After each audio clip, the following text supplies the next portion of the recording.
over what God gave me. You know, I love that little song, "This Little Light of Mine." You know that song? Anyone? No? Am I the only one? All right. Thank God. I was the only one in Sunday school. I didn't know. I can't say, ask the Riddics. They know. They're like, you get the egg shaker. That's all you get. The egg shaker. All right. Well, that's good. It's good because I can't sing. But I love that song because I'm not going to let that light hide. And I don't think you should. I think if you're going to ask for it and just going to let God give it to you, because it's hard. It's not easy to get that manifestation. You know, you got to cut through all your own BS first. You got to cut through all your own hurts, your own problems, and your own self. The biggest thing for me is I'm telling myself, get out of my own way. Get out of my own way. Because I get in my own way so often. I hear God saying something, do this, do that, do this. Talk to this person, talk to that person. Speak into this person. And I'm like, no, you're going to make me look crazy. I don't know what you're talking about. Heather, today, she came up to me and gave me a prophetic word, and I love that. She was like, well, I don't know you from Adam, but I'm going to tell you something, what God's telling me. There you go. Yeah. You know what I'm saying? And it could be off basis, which it wasn't. You were on basis. You're on base. But God knows where your heart is. All right? Well, you see in Scripture time and time again, God doesn't talk about where your head is. Well, you know, you see, when I was thinking about it, and the moon and the stars were lining up, so I thought it was a good time to prophesy. No. It's not where your head is, where you know something, where, well, you know, I saw that you had your hair cut this way, so I assumed you were this way, and then I, brought upon this thought. No, that's not how it goes. God puts your heart in a position to speak into other people. All right? So I try to wake up every morning, and I say, I'm going to point my heart to you every morning, because God knows, comes the night, my heart's going to start going other places. I'm going to forget where my heart's pointed. I want that compass to be pointed to the cross every single day. That's hard to do. That is hard to do. Another thing I like to do is kind of empty this vessel. Our lives, and when I say vessel, I mean our lives, right? Our time. As Phil said, I live on a school bus, man. All right? I mean, I don't have much.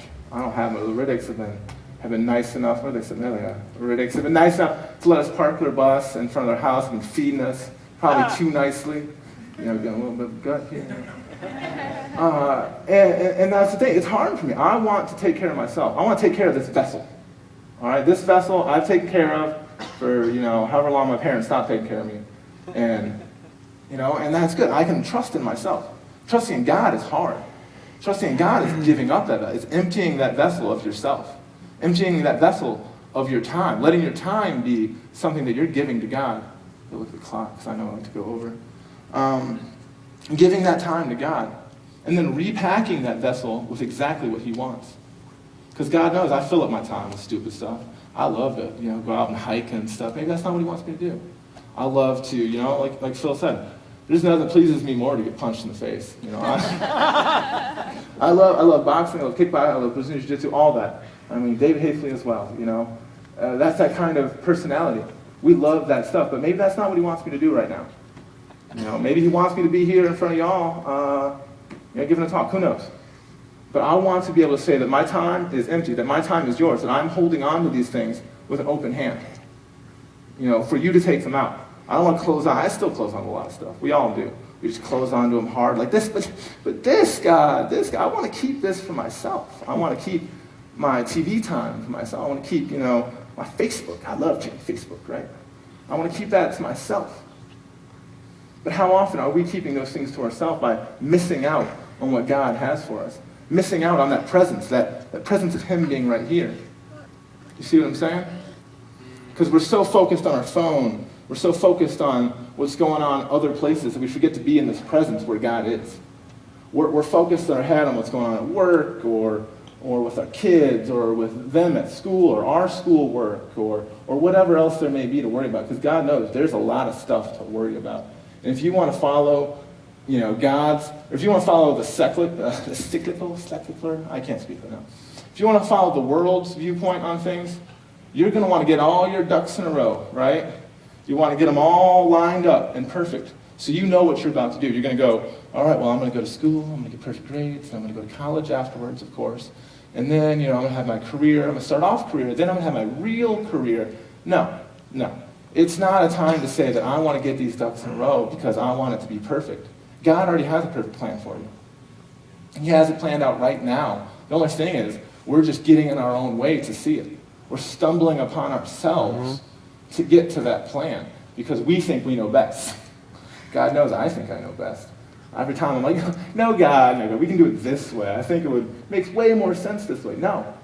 If it makes no sense, that's most likely probably the best plan for you. If you feel uncomfortable doing it, that's good. Because that's something I've learned, you cannot be comfortable in what you're doing.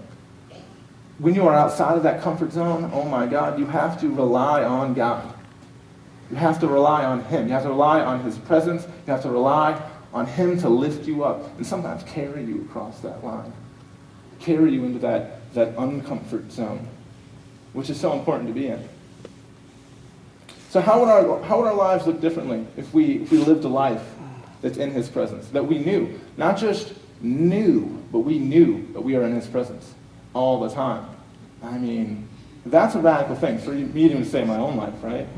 Would we talk differently? Would we treat others differently? We would treat our time differently, knowing that it's not only not ours, but God's right there looking at us doing what we're not supposed to be doing with our time. How would that shape our lives? How would that not just shape our lives? How would that shape our hearts? So I love a poem by Maya Angelou. She says, it's not what you do that's going to be remembered, but it's how you make others feel. That's how you're going to be remembered. They're going to remember whether you made them feel welcome, whether you made them feel the presence of God, whether you had that supernatural light on your face or not, or if you were just walking through the door, blah, blah, blah, hi, I'm Grant, nice to meet you. None of that, no. We are living in the presence of God, so we should look it in our face. If we're going to be the people of Christ, if we're going to be what Christians in my book is Christ followers, if we're going to follow Christ, we're going to have that supernatural light on our face. People are going to come to us and say, why are you so happy?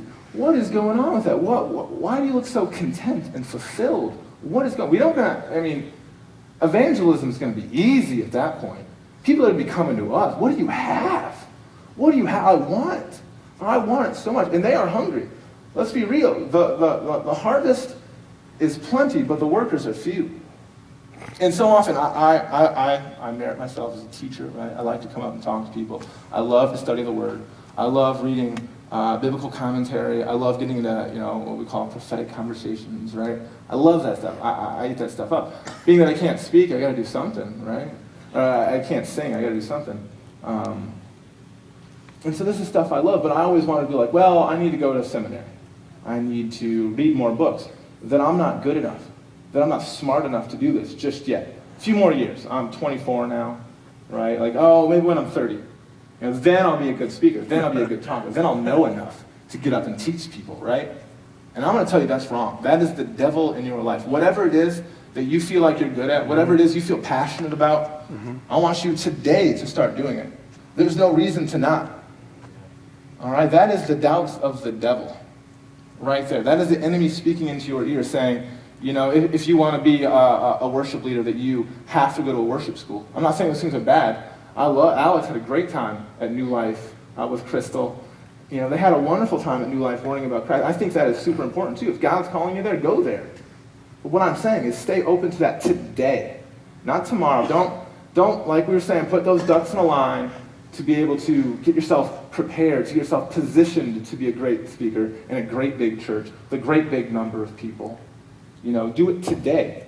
Do whatever that is today, not tomorrow, because no one's promised a tomorrow. I can guarantee that. One thing I can guarantee you is no one is promised a tomorrow today. All right? Plenty of my friends have gone off in a motorcycle accident or, just keeled over from a heart attack or whatever. Life is fragile. There are many things that are out to kill us. Every single one of them. I'm sure all of you have had loss. All right? Every one of you have experienced loss in some part of their lives, I guarantee, whether that's been through a pet or someone in their life. All right? And that happens. So I want you to do it today. That's my call to action for this, is that we don't just be complacent where we're at. That, how many people were here this morning? Enough? All right, good. That posture should be that we are, whether we're sitting and resting in God, whether we're walking or we're standing in His presence, that we should always have our heart angled towards God, not towards humans, not towards what other people want, not towards what your mama wants, That's important. Pleasing